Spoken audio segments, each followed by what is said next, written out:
La invitada de hoy es una periodista que los colombianos queremos montones. Ella en su vida profesional fue la primera, siempre la primera. Yo no sé antes de ser periodista si en el colegio fue igual o en la universidad, pero desde que la conozco ha sido la primera presentadora, la primera en recibir premio a vida y obra de Seguros Bolívar, la primera en todo, en simpatía, en atractivo, en desenfado para hacer su trabajo, de manera que es una felicidad tenerla en el encuentro. Margarita Vidal, que siempre está de primera. Bueno, pues muchísimas gracias, Alberto. Me abruma usted con todos esos elogios, pero tengo una duda. Usted me invitó al encierro y eso me emocionó mucho, pero ahora me lo cambió por el encuentro. Sí, ese fue una equivocación deliberada, porque es que con usted el encuentro es como más atractivo, pero en efecto hoy es el encierro con Margarita Vidal y al fondo oímos a Gardel. Quería principiar por ahí porque yo sé que a usted la música le gusta en todas sus formas y géneros, pero sé que su padre acompañaba estos tangos con la guitarra. ¿Eso cómo era?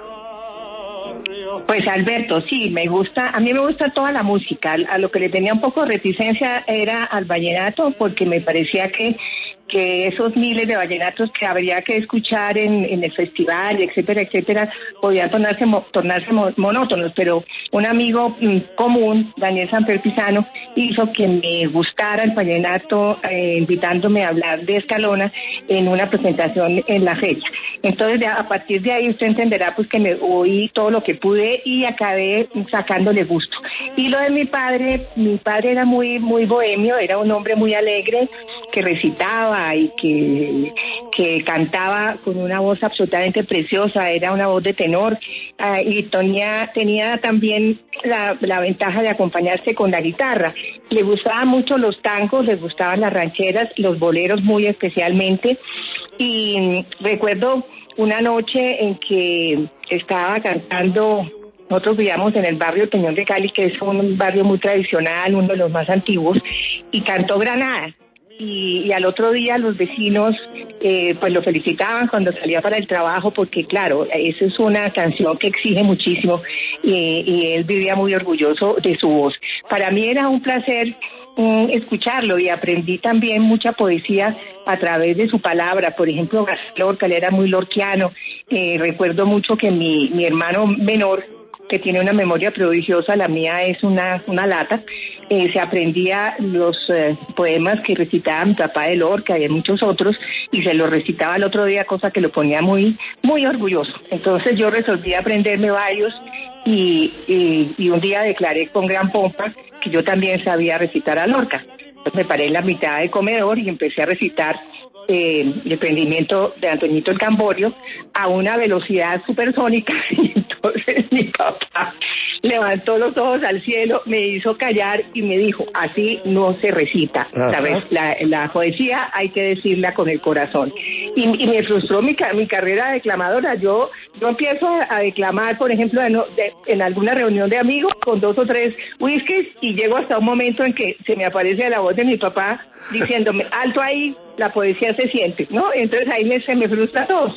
Pero recuerdo una jornada fantástica en su lindísimo apartamento con Gonzalo Mayarino, que fue totalmente poética. Ay, Alberto, eso fue una cosa de haberlo grabado, y yo no sé por qué no lo preví, porque era Gonzalo Mayarino recitando. ¿Usted se acuerda? Es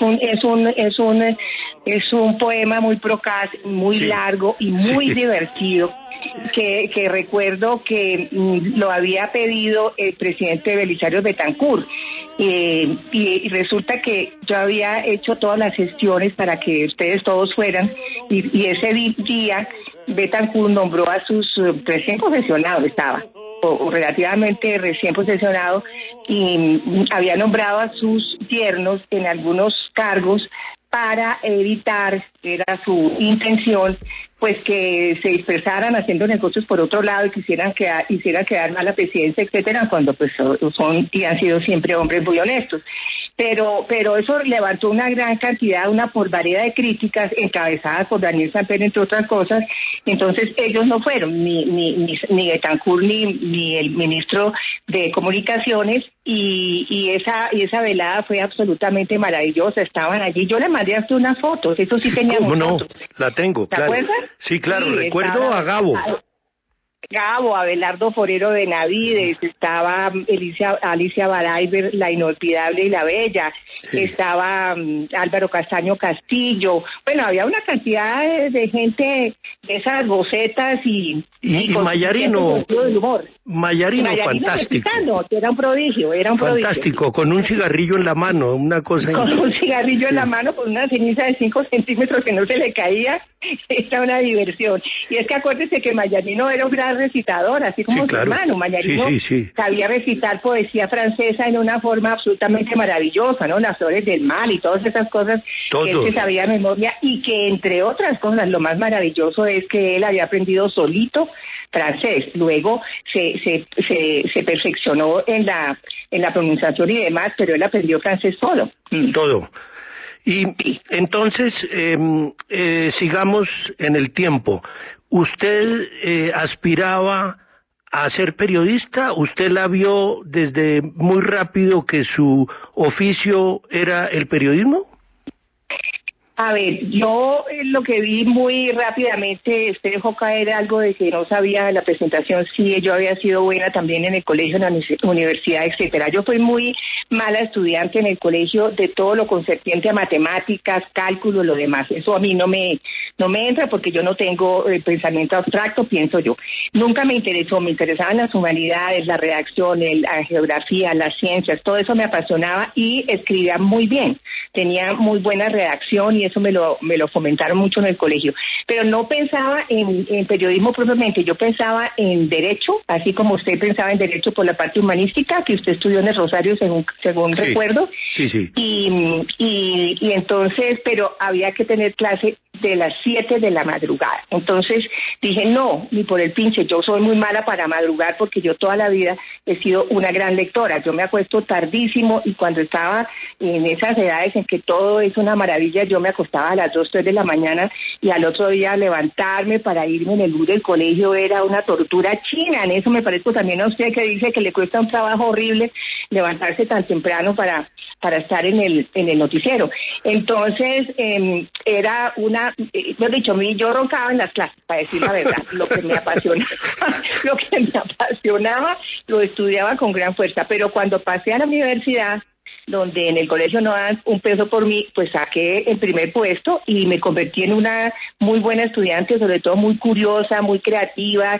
Hicimos el periódico de la universidad y recién salí de la universidad, muy poquito después de salir de la universidad, María Teresa Herrán, que escribía en el periódico El Espectador, dejó su columna llamada La vida en las aulas, que registraba todas las cosas de la educación, universidades, colegios y demás, y yo conseguí entrar al Espectador, el Espectador que quedaba, el vespertino, quedaba en la avenida América del Tiempo, la Jiménez, casi con la quinta, ¿no? Sí. ¿Cómo no? Allí.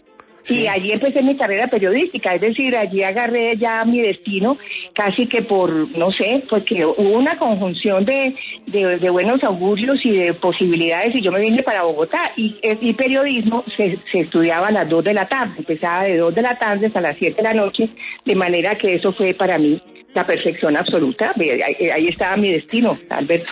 Pues claro que ahí estaba su destino, pero además porque rápidamente empezó a figurar en el muro de las lamentaciones con calificaciones muy altas, y yo le quiero preguntar cómo logró que don Gabriel Cano, porque era el director del periódico todavía, un señor muy bien puesto, de pelo blanco, que daba mucho respeto y uno tenía su temor de saludarlo y tal.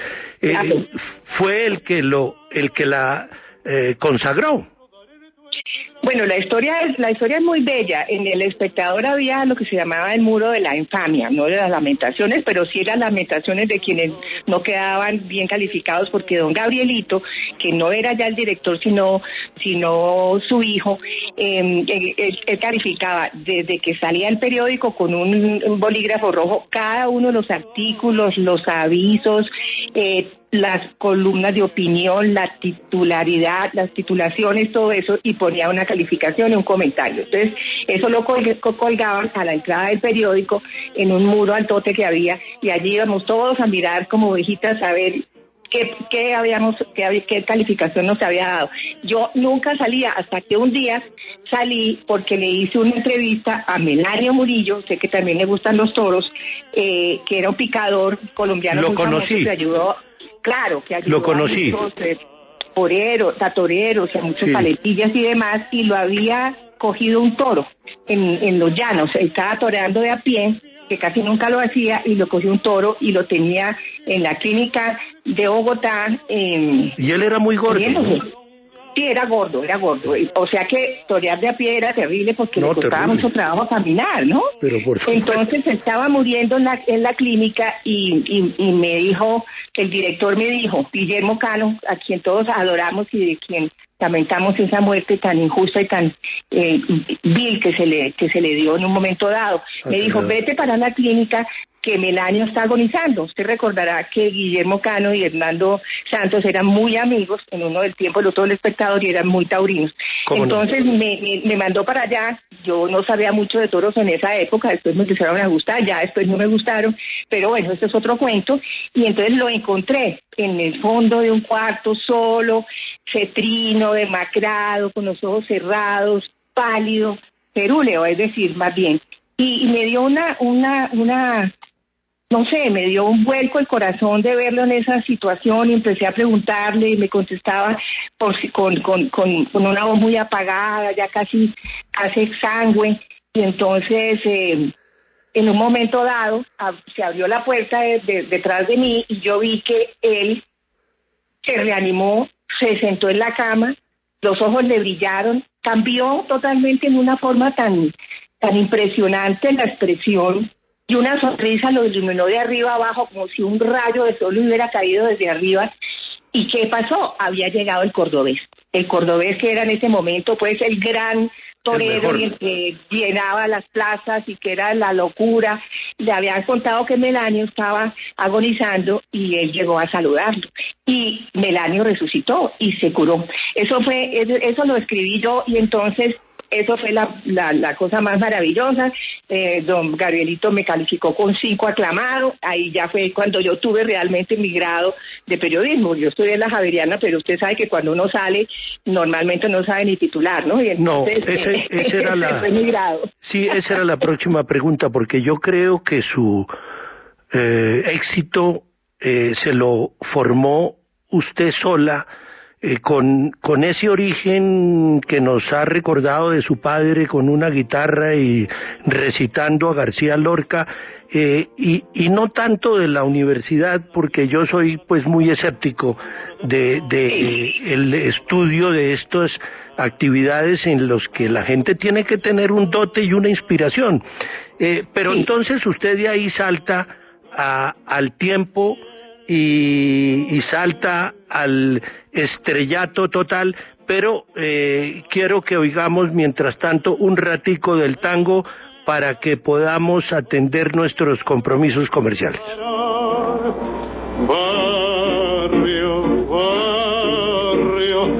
que tenés el alma inquieta de un gorrión sentimental.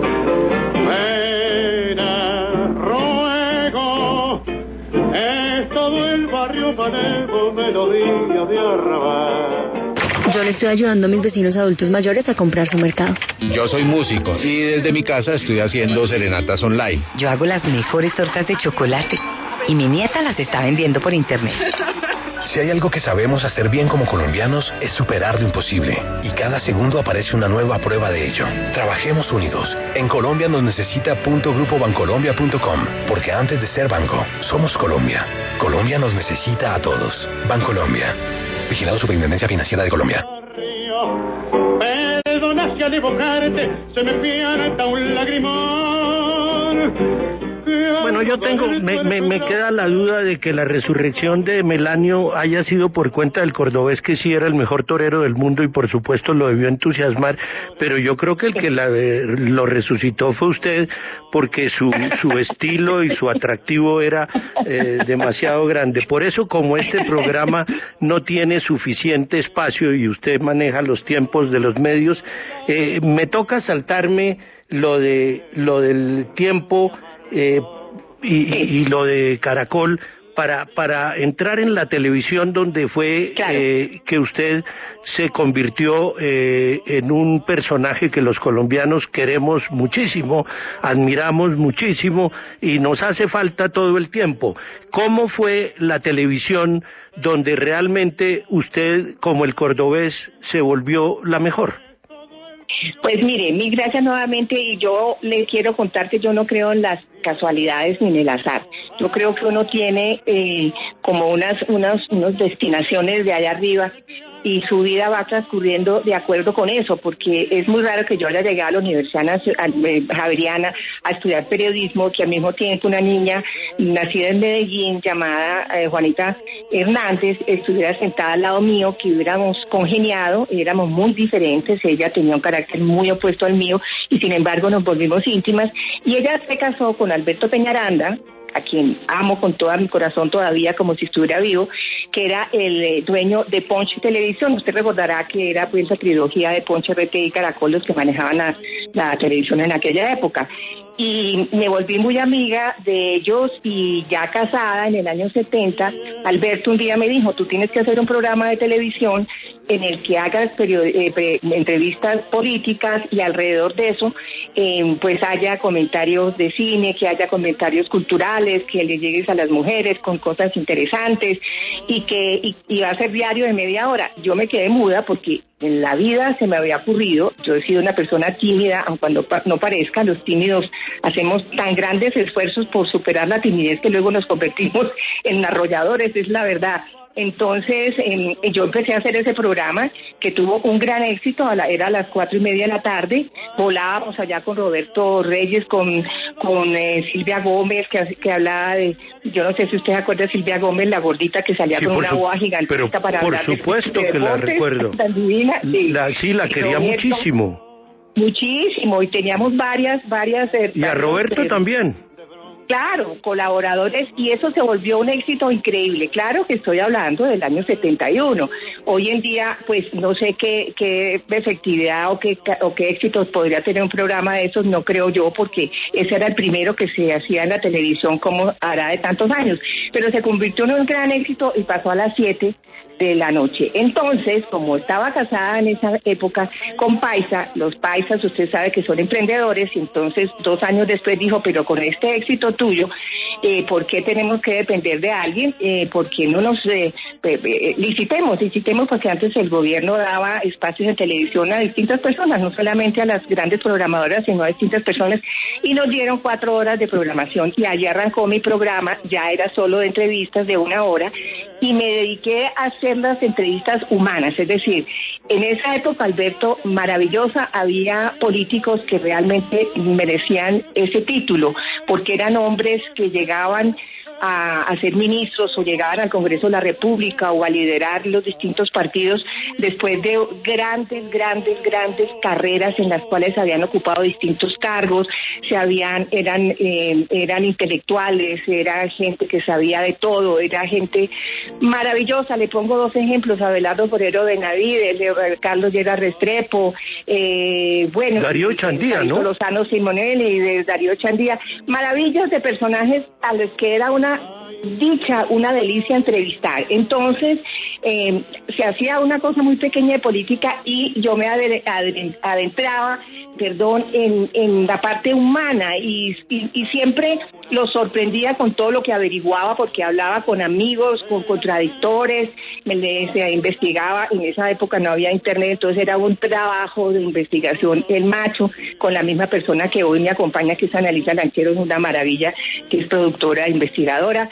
Bueno, y en fin, entonces ese programa se convirtió en un gran éxito también por esa razón, y hubo varios que dieron pues muchos golpes. Yo creo que yo habré hecho 4 o 5 mil entrevistas a lo largo de 50 años de periodismo ininterrumpidas, y por ejemplo la entrevista de Darío Chandía, que usted recuerda en este momento, eso fue la locura furiosa, porque él dijo cosas muy ciertas, dijo sí, que en este momento de acuerdo perfecto que con el Estatuto de Seguridad el dictador de este país se llamaba Camacho Leiva y otras lindezas, y que estaba avergonzado del Partido Liberal, pronosticó la caída de la popularidad de los partidos. Bueno, y eso, ¿quién dijo miedo? Eso hasta me dedicaron un editorial del periódico El Tiempo, escrito súper después por Alberto Lleras Camargo, y en fin, eso fue una pelotera horrible, hasta que yo volví donde el maestro y le dije: maestro, mire esto que usted ha levantado. Me dijo: no, eso lo levantó usted parece Platón haciendo entrevistas. ¿Qué tal? Sócrates. Sí, señora. ¿Se acuerda? No, eso fue muy divertido. Claro que me acuerdo. Sí. Claro, y no le faltó nadie, ¿no? Prácticamente usted entrevistó a todos los personajes sí, que, como usted recuerda, eran intelectuales de la política en ese momento, y no le faltó nadie. ¿Cuál creería usted que fue? Perdone, y se nos olvida uno tremendo, la entrevista a Landazábal, que lo tumbó. Sí, pues el general Landazábal sí era ministro de Defensa del presidente Betancur, y eso pasó porque se fue la lengua. Yo lo encontré en una reunión, eso fue como en enero, me parece, 1 de enero, recién posesionado, y le pedí la entrevista y me dijo: le doy la entrevista, pero no le hablo nada de política. No me pregunté, le dije: le juro sobre esta manotada de cruces. Entonces, cuando lo fui a entrevistar, naturalmente no me iba a conformar y empecé a ponerle cascaritas y por los laditos, hasta que vi que me iba entrando ahí como en el capote, ¿no? Y me fui haciéndole unas cuantas preguntas más fuertes, hasta que se destapó y se fue la lengua sobre el proceso de paz con las FARC y tuvo que renunciar. Pero mire, Alberto, el país ha cambiado tanto que 25 años o 30 años después, o no sé cuántos, los generales no solamente deliberan, sino que son juzgados y condenados. No. El general Bonet me dijo, ¿se acuerda del general Bonet, que en paz descanse? Que era claro, Bonet Locarno. Locarno me dijo en una ocasión que el país, ya abro comillas, el país tenía que acostumbrarse a vivir a sus generales. Y nadie dijo nadie dijo estas bocas mías. Más controversia armó el mismo general cuando le instó a las mujeres colombianas, que esto también lo debe recordar, a que imitando a Lisístrata cerraran las piernas para que sus hombres guerra, ¿no? Sí. de donde los colombianos aguantarían un golpe de Estado antes que una huelga de sexo. Eso es así de claro. Sí, tenía razón. Yo por lo menos no la hubiera aguantado. Mire, Margarita, me angustia el tiempo y es demasiado lo que tengo para hablar con usted, pero el salto de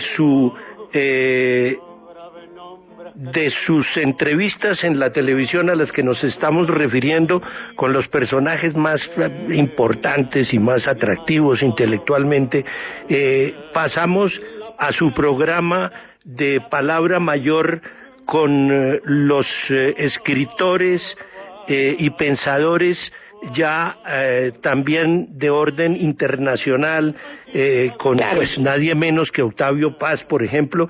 Ese fue un episodio maravilloso que todos recordamos. No, pues Alberto, eso tuvo digamos de amor y de disgusto, porque eso fue un programa ideado por audiovisuales en esa época, que era en los años 90, y este escritor de los, ¿cómo se llama? Bueno, ahora me escapa en este momento. H. Moreno Durán lo ideó. Él era muy amigo de todos los escritores RH Moreno, sí. Él vivió en Barcelona mucho tiempo, trabajó en editoriales y él tenía una memoria prodigiosa y una gran cultura literaria. Y era amigo de todos los escritores iberoamericanos de ese momento. Y entonces él los contactó y Audiovisuales hizo ese proyecto. Entonces los empezó a hacer RH, pero como sabía tanto y digamos, él le gustaba exhibir su sapiencia. En los primeros programas resultaron muy ladrillos, porque digamos que eran como para académicos. Sí. Entonces decidieron llamarme a mí para que hiciera una cosa periodística y le cambiara pues poquito los terrenos al escritor y le metiera humor y le metiera preguntas personales y demás, y eso funcionó así. Él se sintió muy ofendido y hizo unas declaraciones muy desobligantes y yo decidí que nunca más le volvía a dirigir la palabra. Eso ya se arregló, él se murió. ¿Qué le parece que eso yo no lo sabía? Sí, eso fue como el intríngulis de la cosa, pero tiene una mujer maravillosa y un hijo también maravilloso y me hicieron en el ¿cómo se llama? En el Gimnasio Moderno, un homenaje por esa serie, y yo recordé allí pues que él era el gestor, como era apenas lógico y justo, y ella estaba allí, él también. Entonces pues ahí nos abrazamos y ella no tenía nada que ver con eso, y ahí hicimos pues como las paces y demás. Y ese programa, pues usted se imaginará, a entrevistar en México estaba allá viviendo Álvaro Mutis, estaba Carlos Fuentes, estaba Sergio Pitol, que se acaba de morir, si no estoy mal, hace poco, o está muy enfermo, no recuerdo en este minuto. Armando en Monterroso, Augusto Monterroso, que estaba viviendo allá también. Bueno, en Buenos Aires estaba Sábato, estaba Enrique Molina, que es un poeta inmenso, que es muy poco conocido aquí, y estaba también que era el alter ego de Borges, que escribió ese libro maravilloso hace poco, uno gordo, se me está escapando también el nombre, Donoso. Ya me acordaré. José Donoso. Donoso es chileno, que también lo entrevisté en Chile, y a Jorge Edwards, entrevisté a Sabater en España, a Vargas Llosa. Obviamente Octavio Paz se me estaba quedando, usted ya lo mencionó, en México, en Venezuela a Ulla Pietri y a José Balsa, muy poco conocido, pero un tipo maravilloso. Sí, muy amigo de Mutis. Y Salvador Garmendia, que era como un coloso, era como un hombre de las nieves, con una barba gigantesca, como de Mujic, y una chamarra gigantesca, el más afectuoso del mundo, en un apartamento lleno de gatos. Bueno, y hay una anécdota muy divertida cuando fui a entrevistar a Octavio Paz. Yo me fui aterrorizada porque él tenía fama de ser pues muy bravo, muy despectivo. RH me había asustado mucho diciéndome pues que eso pues era prácticamente imposible, que apenas, no me lo dijo así, pero yo entendía que posiblemente me iba a escupir. Yo me bajé antes de ir a la entrevista, me bajé al bar del hotel y le dije al barman, le dije, me estoy muriendo del pavor, voy a hacer una entrevista con Paz, ¿qué hago? Me dijo, tómese esta margarita. Yo me tomé 2 margaritas y dije, que me lo suelten, y me fui. Pues me encontré el tipo más adorable, más maravilloso. Claro que yo llevaba una carta de Juan Gustavo Cobo Borda, muy amigo de él, y su mujer, que era adorable, una rubia, también se me escapa en este momento, María José creo que se llamaba, y había 18 gatos también. No sé por qué los escritores les fascinan los gatos, tal vez porque son silenciosos y no los tienen que sacar a pasear y no molestan y son compañía, etcétera, etcétera. Y me dio una entrevista maravillosa, y lo triste fue que un poco tiempo después, yo no recuerdo si meses o años, los gatos le hicieron una trastada con los cables de la electricidad y se incendió el apartamento y se devoró ese incendio, esa biblioteca espectacular que él había reunido pues a lo largo de tantos años. Es decir, guardadas proporciones, era en México como si se hubiera vuelto a quemar la biblioteca de Alejandría. Pero sí. No era impune que los lamparazos que se tomó se llamaran margaritas. No, yo creo que sí, yo creo que eso se me acomodó muy bien y me dio una receta fantástica con la que tengo mucho éxito en el bar de la Renca, porque la aprendí a preparar perfecta. Entonces pasé de los martines de Buñuel a las margaritas de mi propia inspiración, o del barman, pues. Pues Margarita, como lo tenía yo previsto, se nos acaba el tiempo y tenemos mucha cosa para seguir conversando. Luego me va a tener que aceptar otra segunda vuelta en el encierro para que podamos terminar este diálogo tan grato. Cuando quiera. Sí. Qué delicia conversar con usted. Sí. Bello, mire, y con ustedes, si me permite, yo quiero recomendarles a nuestros oyentes algunos libros para este encierro de la pandemia, que es uno, El hombre sin rostro, sobre Vladimir Putin, de Masha Gessen, y Sólitas parejas, que es una maravilla, las dos historias auténticas de enamorados famosos de Samper Pisano, y uno que estoy leyendo de Juan Esteban Constaín sobre Álvaro Gómez Hurtado, que es extraordinario, porque lo retrata con sus luces y sus sombras, y retrata también el país en esa época, y creo que a usted ya lo debió leer, porque usted pues adoró a Álvaro Gómez y su familia fue siempre tan amiga. Y el de Daniel también. Me falta el de Putin. Sí, el de Putin léanselo porque es extraordinario. Si a usted le gusta la historia de las vanguardias que a inicios del siglo XX, pues allí en Suiza, tan neutral y tan apacible, convivieron dos grupos revolucionarios, aun cuando uno no lo crea. Unos bajo la férula de Lenin, que se prometían pues como transformar la sociedad, la economía, la política, y los segundos, que eran los que estaban agrupados en el dadaísmo, que se preparaban para alterar la mente, las costumbres, los valores, la forma de vivir de las personas. ¿Cuáles fueron los desenlazos? Pues aquí en este libro lo dice, lo escribe Carlos Granés, que es un tipo extraordinario y que ha escrito cosas muy, muy interesantes, de manera que ahí les dejo esos datos. Pues Margarita Vidal sigue siendo la primera, como lo vio Alberto Peñaranda en Punch, y ha sido muy mentirosa tenerla en el encierro.